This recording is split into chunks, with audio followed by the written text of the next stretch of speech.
Hello students, welcome to my channel Commerce by Prabhat Dubey sir. Today I am going to start the new chapter Sources of Finance for a Joint Stock Company. Sources of Finance means कहाँ से वो sources, कौन से वो sources हैं जिससे joint stock company को पैसा मिलता है. अब कंपनी को कौन से पैसे की ज़रूरत होती है, कहाँ से वो पैसा मिलता है, वो सारी चीज़ें हम इस चैप्टर में पढ़ेंगे. We are going to study all the things which type of और which kind of funds the company requires, joint stock company requires, and where the sources it founds. These all things we will study in this chapter. Now the chapter is sources of funds. तो the whole chapter is about, ये सारा जो chapter है वो सिर्फ ये जो diagram बना है उसी के ऊपर सारा ये चैप्टर है. ठीक है, जो चार्ट बना हुआ उसी के ऊपर सारा ये चैप्टर है. तो इसमें क्या है, इस चैप्टर में पढ़ना है क्या, sources of funds for a joint stock company. Joint stock company को पैसा कहाँ से मिलता है, किस तरह का पैसा मिलता है. तो पहली चीज़ हम ये देखते हैं कि जॉइंट स्टॉक कंपनी को कौन से पैसे की ज़रूरत होती है, किस तरह के पैसे की ज़रूरत होती है. तो जॉइंट स्टॉक कंपनी को दो तरह के पैसे की ज़रूरत होती है. एक तो मोटा अमाउंट यानी कि काफ़ी अच्छा अमाउंट, और एक होता है छोटे amount. Means long term huge amount, lump sum amount जिसको हम कहते हैं, और एक short amount that is required to meet the day to day expenses. Long term amounts, long funds are required for purchasing the और acquiring the assets for the company. ठीक है, ये जो सोर्सेज हैं इस तरह, ये जो सोर्सेज हैं इस तरफ जो सोर्सेज हैं वो सिर्फ फिक्स एसेट्स खरीदने के लिए होते हैं. ठीक, और ये जो सोर्सेज होते हैं, ये जो फंड्स होते हैं, यहाँ से जो पैसा मिलता है वो डे टू डे एक्सपेंसेस को मीट आउट करने के लिए उन पैसे की ज़रूरत होती है.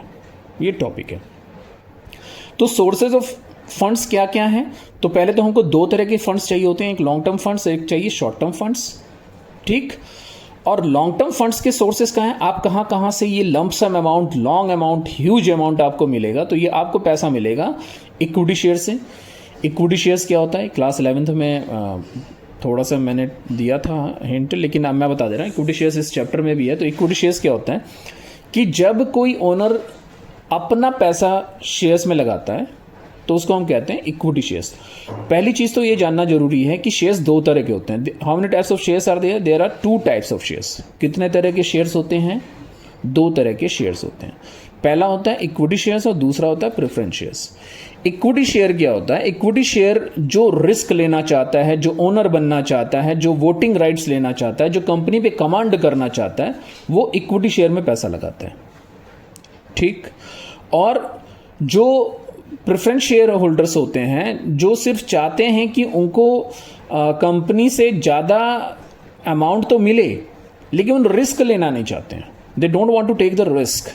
ओके, उनको रिटर्न अच्छा मिलता है लेकिन रिस्क ना लेने की वजह से ज़्यादा अच्छा रिटर्न इक्विटी शेयर से ज़्यादा अच्छा रिटर्न नहीं मिलता है. अब इक्विटी शेयर्स पे रिटर्न का ऐसा कुछ नहीं है.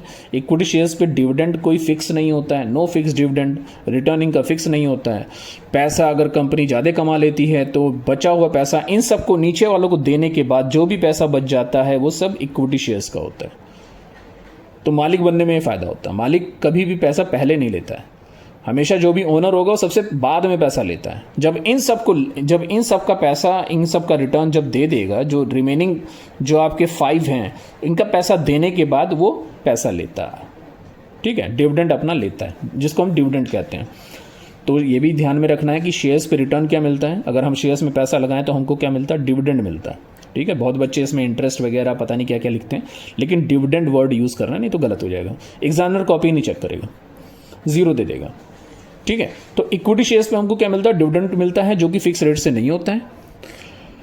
ठीक है, और ये पैसा कौन लगाता है, इसमें शेयर्स में पैसा कौन लगाता है, ओनर्स लगाते हैं जो कंपनी में मालिक बनना चाहते हैं. One who want to have a control over the company, who want to become owner of the company. अब आते हैं preference shares. Preference shares just अभी मैंने बताया है कि ये रिटर्न पे ज़्यादा कॉशियस होते हैं. इनको रिटर्न अच्छा चाहिए, वो मालिक नहीं बनना चाहते हैं. They don't want to take the risk. ठीक है, उनका वो फिक्स रेट से अपना रिटर्न लेते हैं बस. ठीक है, इसमें कई तरह के प्रेफरेंस शेयर्स होते हैं. अब ये भी हम इस चैप्टर में पढ़ेंगे कितने तरह के प्रेफरेंस शेयर्स होते हैं, ये बता दूंगा मैं आपको. रिटेन्ड अर्निंग क्या होता है, रिटेन्ड माने रोका हुआ, जो आप रोक के रखते हैं अपनी अर्निंग्स को. मतलब आप रिटर्न देने के बाद कुछ पैसा अपने पास रख लेते हैं, यानी कि कंपनी अपने पास रख लेती है in the form of reserves. हर साल ऐसी करती है, कुछ ना कुछ पैसा अपने पास रख लेती है। अब वो धीरे धीरे धीरे धीरे एक्युमुलेट होता है, it keeps on accumulating, okay, and in some year, coming year, it becomes a huge amount, बहुत बड़ा अमाउंट बन जाता है। फिर इसको क्या करती है, री इन्वेस्ट कर देती है एज अ कैपिटल, री इन्वेस्ट कर देती है। तो इसीलिए हम इसको कहते हैं प्लोइंग बैक। क्या कहते हैं? Ploughing, PLOUGHING, ploughing back of profit, ploughing back of profit, यानी कि प्रॉफिट को दोबारा से बिजनेस में लगाना प्लोइंग बैक ऑफ प्रॉफिट कहलाता है। ठीक है, तो ये कैसे बनता है? रिटेन्ड अर्निंग से होता है, प्लो बैक रिटेन्ड अर्निंग का होता है। डिबेंचर क्या होता है? डिबेंचर्स में वही लोग पैसा लगाते हैं जो रिस्क ही नहीं लेना चाहते ना, उनको रिटर्न की, उनको ज़्यादा रिटर्न भी नहीं चाहिए, उनको कोई मतलब नहीं है। उनका कैपिटल जो या फिर जो उन्होंने इन्वेस्ट किया डिबेंचर में, वो पैसा उनको मिल जाना चाहिए। रिटर्न उनको भले ही थोड़ा मिले, तो जो डिबेंचर होल्डर्स को रिटर्न्स मिलता है उसको हम क्या कहते हैं? इंटरेस्ट कहते हैं। ठीक है, शेयर्स पे जो रिटर्न मिलता है उसको डिविडेंड कहते हैं, और जो डिबेंचर्स पे जो रिटर्न मिलता है डिबेंचर होल्डर्स को, उसको हम इंटरेस्ट कहते हैं। जैसे कि मैंने, डिबेंचर होता क्या? लोन होता है। जैसे मैंने ही कंपनी में लोन लगाना है, मतलब लोन में पैसा लगाना है, ठीक है, तो कंपनी डिबेंचर इशू करती है। तो डिबेंचर इशू करती है तो यानी कि मुझे एक सर्टिफिकेट मिल जाएगा और मैं कंपनी को पैसा दे दूंगा। यानी कि कंपनी सर्टिफिकेट पे क्या लिखा रहेगा? सर्टिफिकेट एक एक्नॉलेजमेंट होता है डेट्स ऑफ कंपनीज डेट का, कंपनी ने लोन लिया, उस पर लिखा रहेगा कंपनी ने इतना लोन लिया है मुझसे, ठीक, और वो कब रिटर्न करेगी, क्या रेट ऑफ इंटरेस्ट रहेगा, सब उस पर लिखा रहता है। ठीक है, ये एक डॉक्यूमेंट होता है जिसे हम बॉन्ड भी कहते हैं।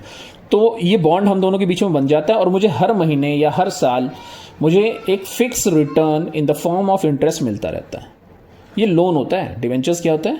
Kind of loan taken by the joint stock